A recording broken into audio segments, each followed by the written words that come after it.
All right, so yesterday, or I guess Monday, we went over bouncing equations. Today we're going to look at a different side of chemical accounting. Specifically, we're going to look at something called the mole. And the mole is a commonly used unit in chemistry. I often refer to it as the chemist's dozen.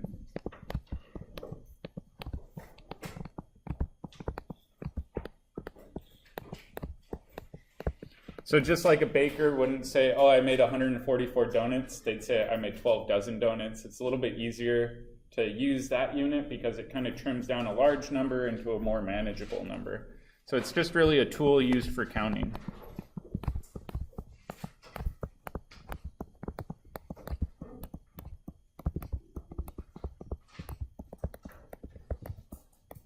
And I'm going to put things in bracket here. You can use the mole unit to count anything you want, whether that's individual atoms, individual molecules, or people, or marbles, grains of sand, whatever you want. It's just a counting unit. And 1 mole of something is equal to 6.022 times 10 to the 23rd things. In fact, unfortunately, we missed Mole Day. That was October 23rd, 1023. But it's an important number to remember. It's a number I'll give you on exams, so you don't need to memorize it, but you do need to know how to use it as a conversion. So let's think about this as a conversion.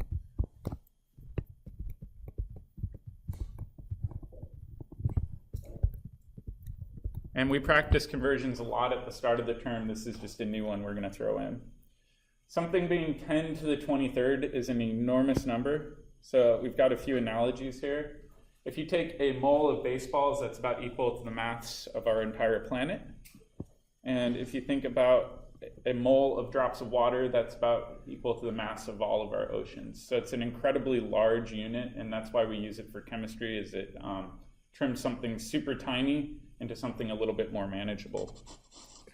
All right. So let's do a bit of warm-up. Make sure we remember all our unit conversions. So how many moles of people are there on Earth?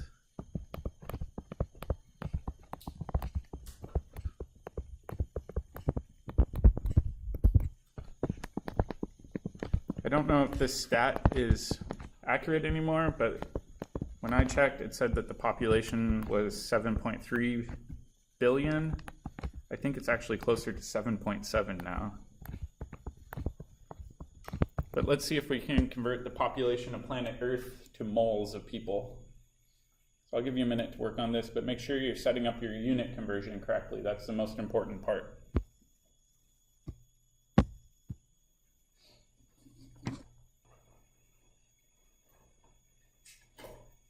I'm going to get us started here by writing down what we know first.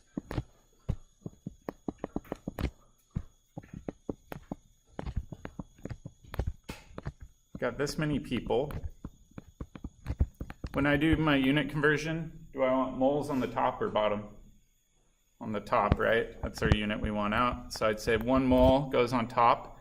We know 1 mole is equal to 6.022 times 10 to the 23rd people or things. It doesn't really matter.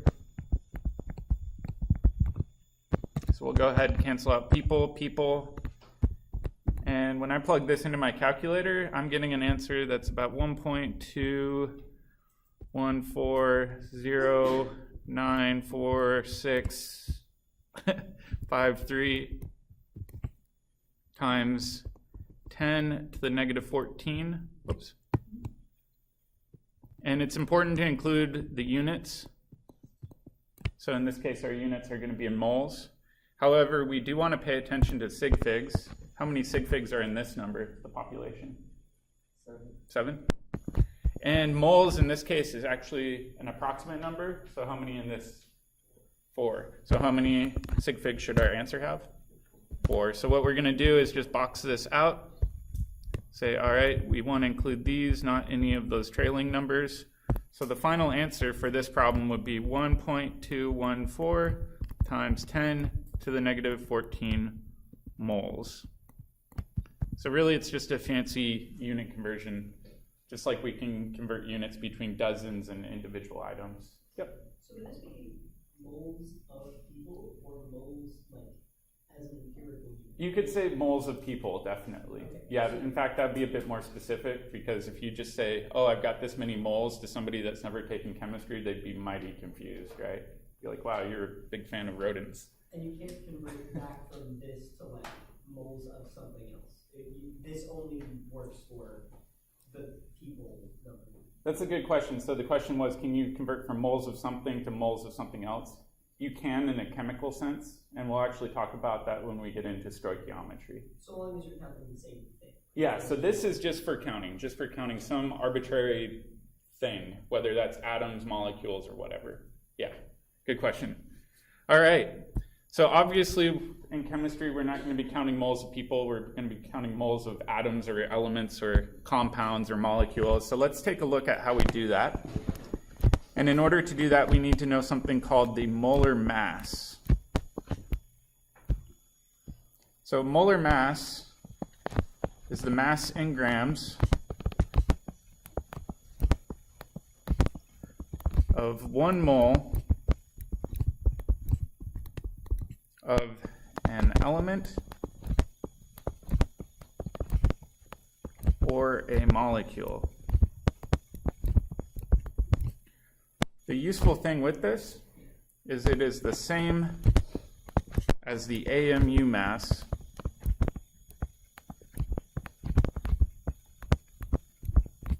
on the periodic table.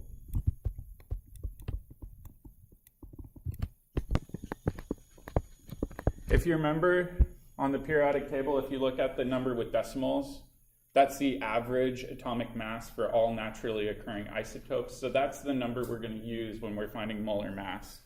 So let's take a look at this with a few examples and say, okay, the molar mass of elements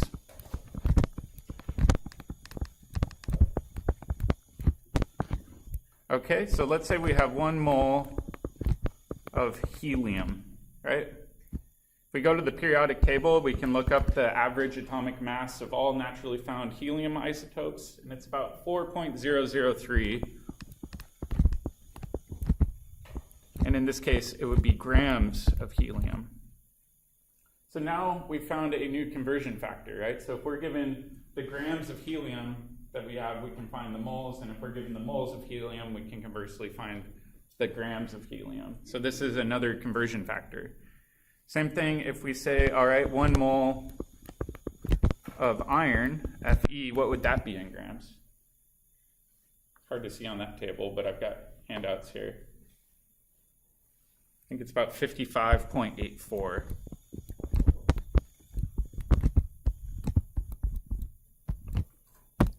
Like I said before, these are just unit conversions.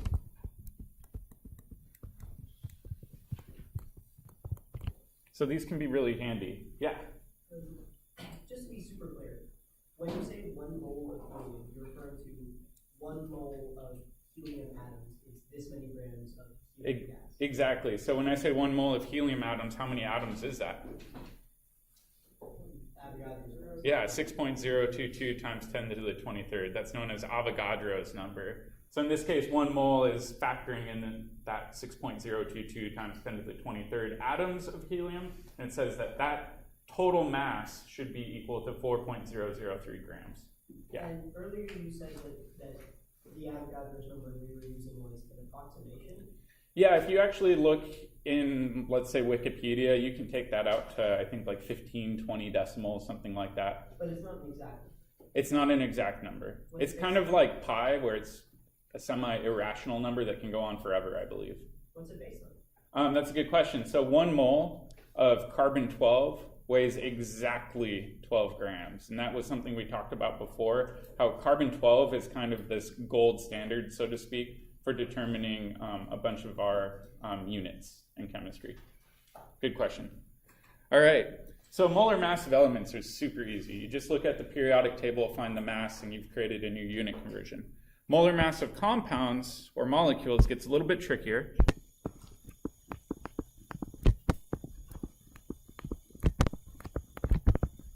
it's not too bad.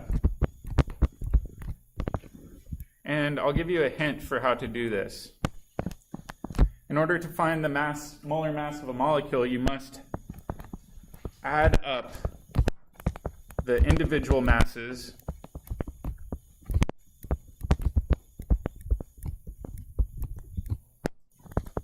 for each element in that molecule.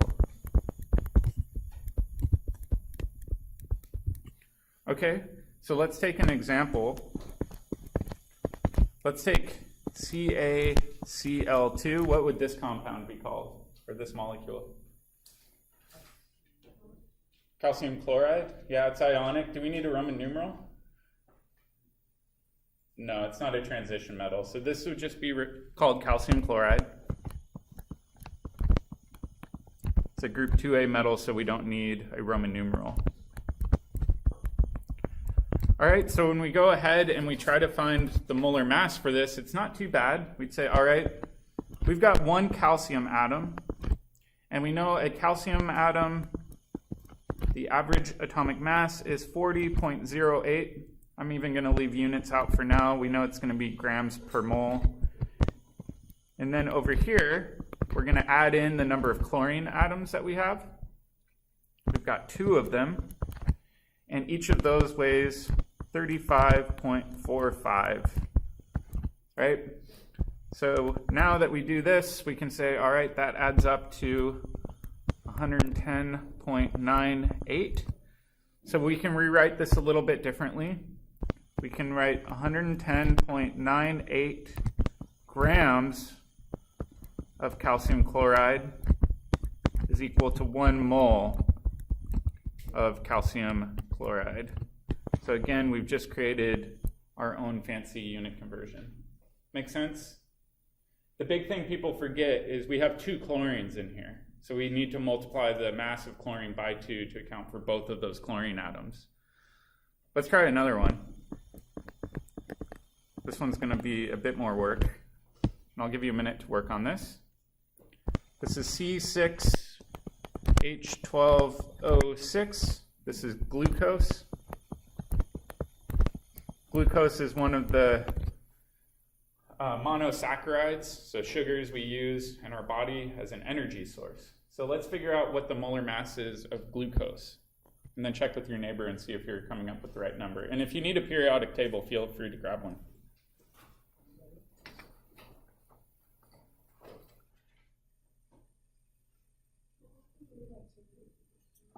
That's a good question. Do you need to worry about sig figs? In general, I tell students, every periodic table has a different number of decimals. Just stick with the one you have, but do follow the sig fig rules. However, if you're multiplying by, let's say, 6 carbons, that's an absolute number, so it's not 1 sig fig. Just stick with the sig figs from the periodic table, if that makes sense. We'll go through it as an example. Doesn't carbon have 2 isotopes, though, or more than that?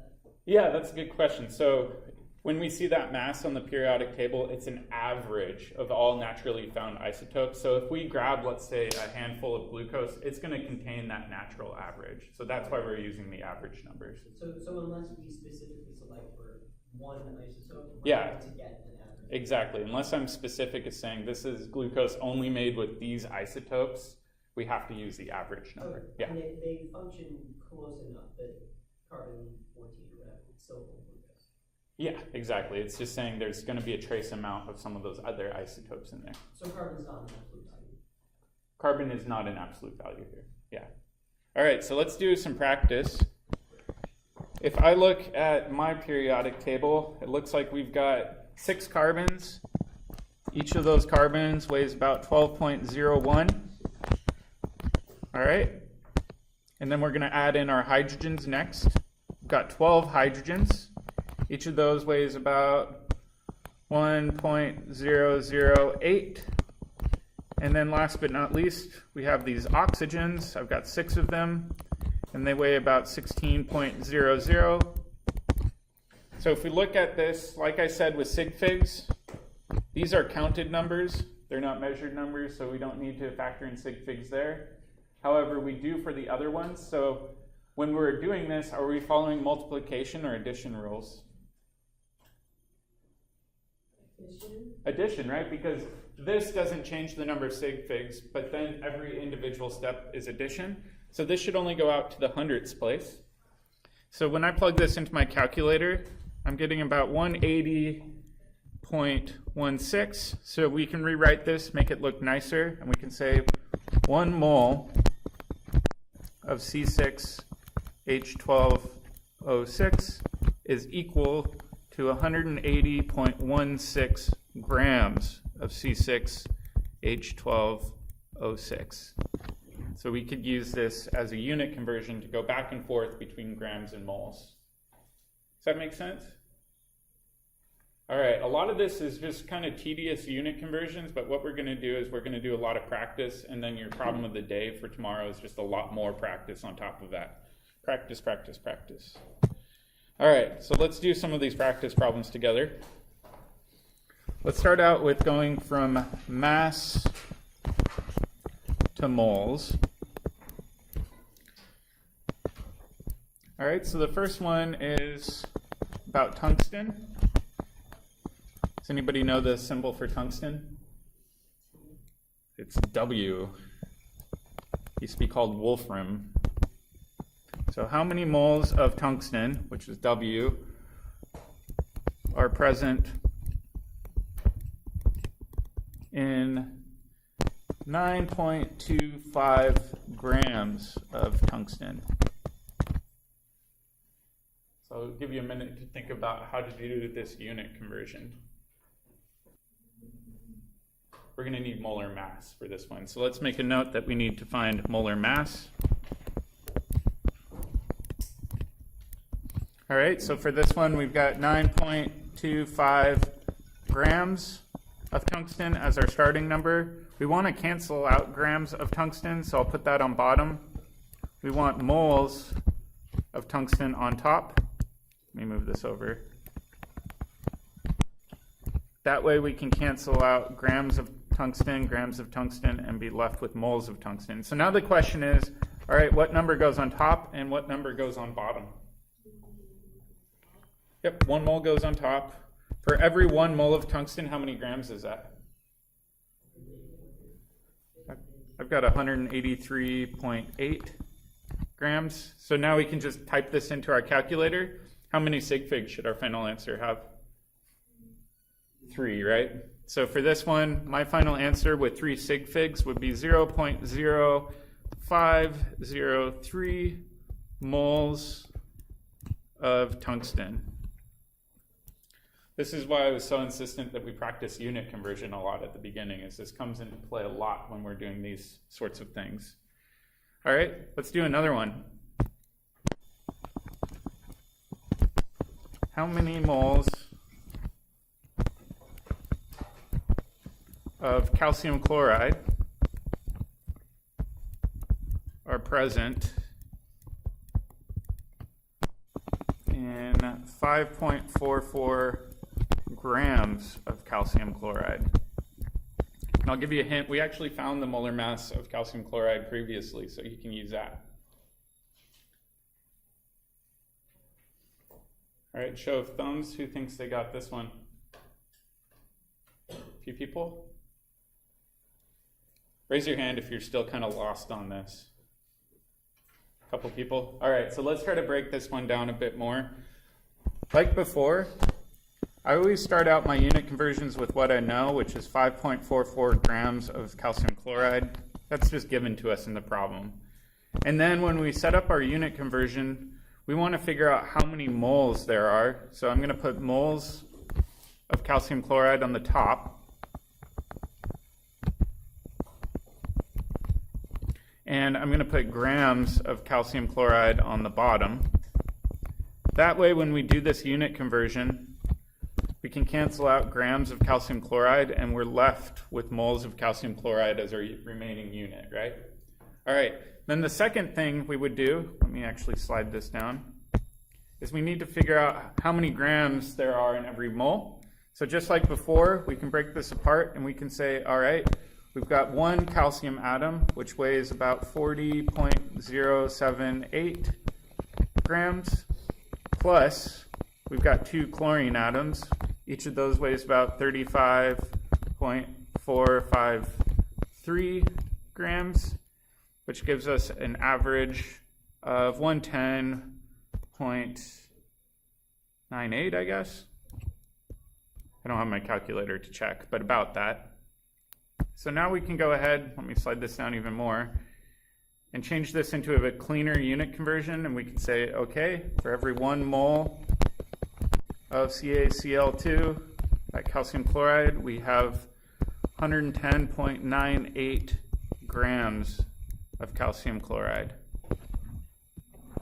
Okay, so now when we plug this in, do I want the 110 to be on top or the bottom? Bottom. You want to make sure it's with the correct unit in your unit conversion, right? So 110.98 was with grams, so we'd put that on the bottom. And 1 goes with the moles. And if we go ahead and we plug this in, I get an answer of 0.0490 moles of calcium chloride. Does that make sense?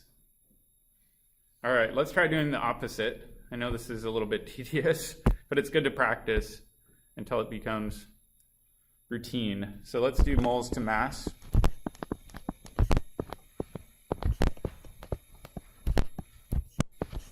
Are we going to need Avogadro's number for this one? Well, let's think about it. I'll give you some examples. So what is the mass of 3.79 moles of xenon? So let's set this up, and we know that 3.79 moles of xenon are given to us. We don't want moles in our final answer, we want mass. So I'm going to put moles on the bottom so that it cancels. And then I'm going to put grams of xenon on top, because that's what we're ultimately trying to find. That way we can cancel out moles of xenon, and we're left with our grams unit, right? All right, so now the question is, how many grams of xenon are there per mole? If we look at the periodic table, we can find the average atomic mass of xenon is about 131.3. So I'd say 1 mole of xenon equals 131.3 grams of xenon, and we'll use that as our conversion unit, or conversion factor, I should say. So 131.3 gets paired with that grams unit, 1 gets paired with the mole unit, and when we go ahead, do our math, I've got 497 grams of xenon. So it looks to me like when we do moles to mass or mass to moles, regardless of what direction you're going, you're going to be using a molar mass conversion. So let's make a note. Does that make sense?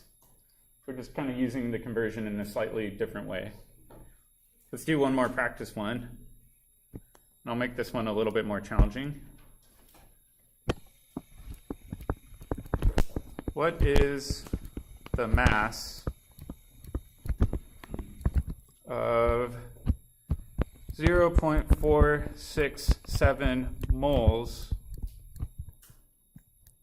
of C6H12O6? That's glucose.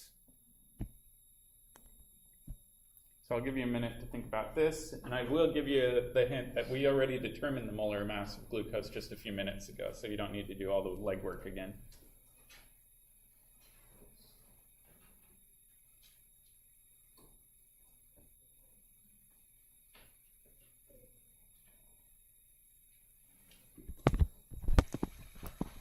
In fact, I'll give you that.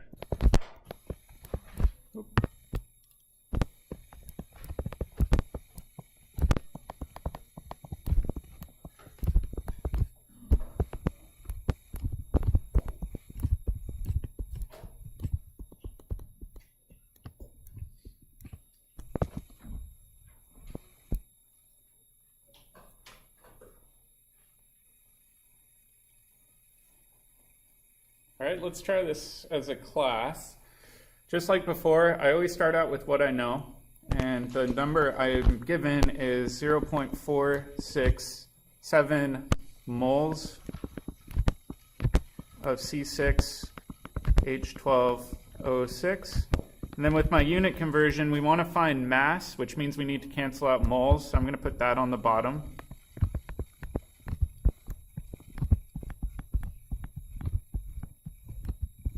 And then I'll put grams on top.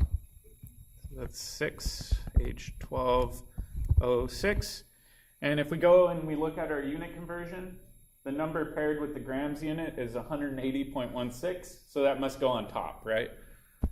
So 180.16 goes on top, and then 1 was paired with the moles. That allows us to cancel out moles of glucose, and we're left with our desired units of grams of glucose. So let's go ahead and see what that is in our calculator. Let's see, I've got it in my notes. I'm getting about 84.1 grams, sorry. C6H12O6. Does that make sense? It's just a lot of unit conversion work. All right, now let's do a curveball one. Let's figure out what to do if we're given a number of atoms or molecules.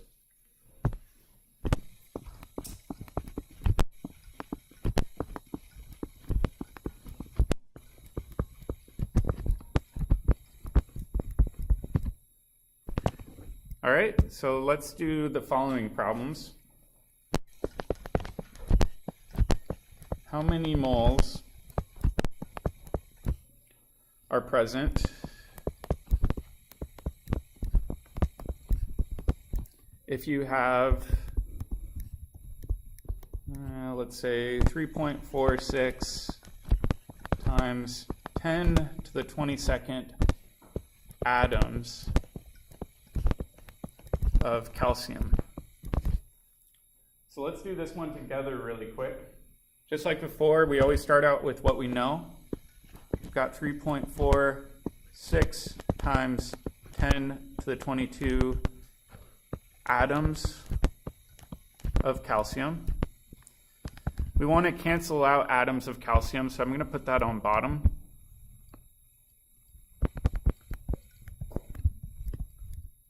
And we want to figure out how many moles are present. That was asked in the question. So I'll just write moles of calcium on top. So now we need a way to convert from moles of something to atoms of something. So what number might we need? Yeah, we need Avogadro's number, 6.022 times 10 to the 23rd. We're not converting between mass, so we don't need molar mass in this situation, right? So we'd say, all right, 1 mole is always 6.022 times 10 to the 23rd. And that's just simply Avogadro's number, right? So always make sure that 1 is with the moles unit and Avogadro's number is with the things that you're counting. So when we do this, we can cancel out atoms and atoms. We're left with the things in mole unit. So when I plug this in, I'm getting 0.0575 moles of calcium. What I want you to do really quick is try this on your calculator and make sure that you get the right answer. And I'll show you a trick. The number one mistake people make when they do this is they don't use parentheses in their calculator. So when you type this into your calculator, include parentheses around this entire unit. Otherwise, your calculator thinks, all right, 6.46 times 10 to the 22 divided by 6.022, take that answer, and then multiply it by 10 to the 23rd, which isn't what we're trying to do. So order of operations matters here. So try to use the green parentheses when you type it into your calculator. You getting the correct one? Yeah.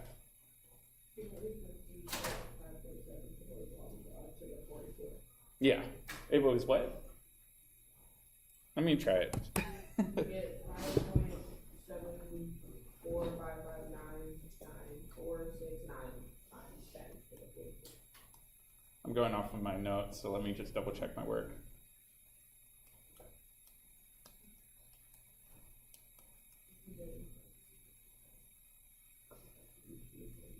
Yeah, so this would be the correct answer if you do use parentheses correctly. Is this what everyone's getting? Calculator errors are the things that really hose people up here. As with previous exams, if you show your work and it's set up correctly, I'll give you partial credit. So make sure you always show your work. All right, let's do one more and then we'll get into some challenge ones. So, how many moles of PCl5 are present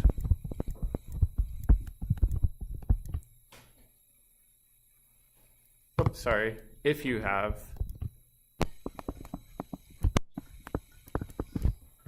6.52 times 10 to the 24th molecules PCl5. And what is PCl5? How would we name that?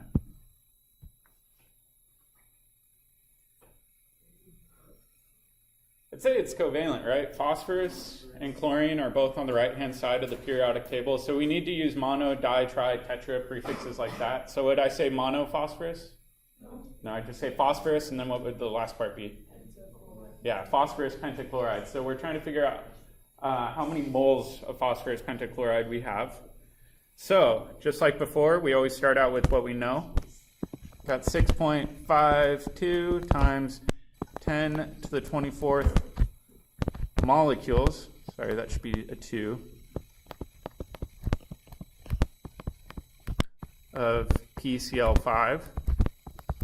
We want to cancel out molecules of PCl5.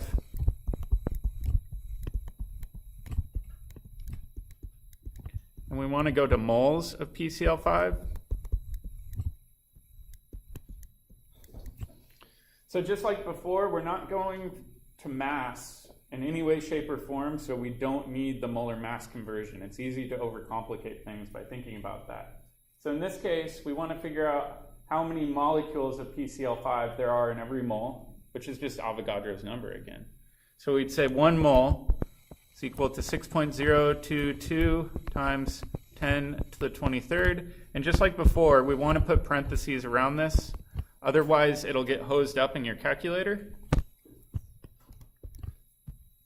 And when I do this, I'm getting an answer of 10.8 moles.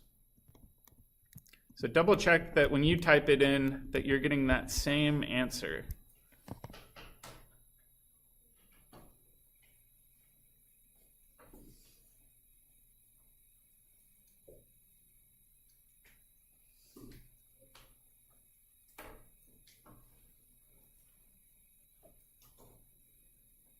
Is everybody getting that same answer? Remember the parentheses. If you don't, you get a weird answer.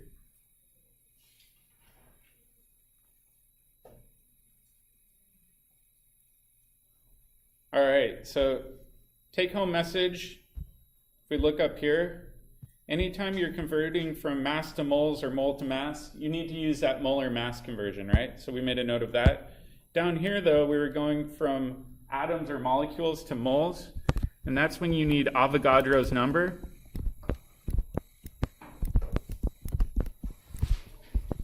And that's at 6.022 times 10 to the 23rd. That's when you're converting between things and moles. All right, so now I have a challenge one for you.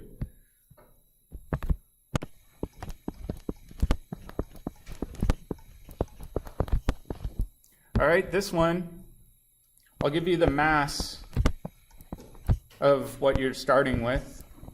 You're going to have to first convert it to moles, and then you're going to have to go from moles all the way to atoms. All right, when we do the first step, the mass to moles, what will we need to know? We'll need to know molar mass, right? So that will be conversion number 1. And then going from moles to atoms, that's when we need Avogadro's number.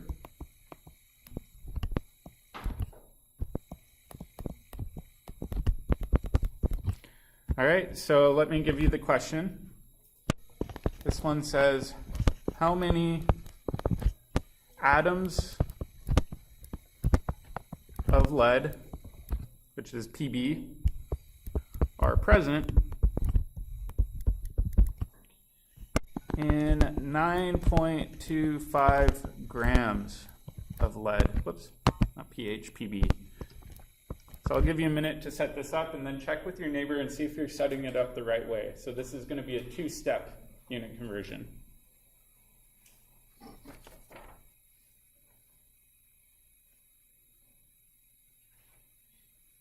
All right, just for the sake of time, let's try to do this as a class before we run out of time for the day. So we're starting out with a given value. It says we're starting out with 9.25 grams of lead. And like I already warned you, you're going to have to go to moles as an intermediate step. So to do this, we need to cancel out grams of lead, and we need to go to moles of lead. And how many grams of lead are there for every mole?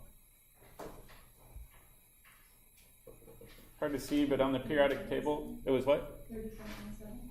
I think it's more than that. Well, I'm looking at the wrong one, sorry. Yeah. 207.2, yeah, I think that one. Yeah, it's easy to mix up lead and phosphorus because they both start with a P, so double check that. So there's 207.2 grams of lead in every 1 mole of lead, right?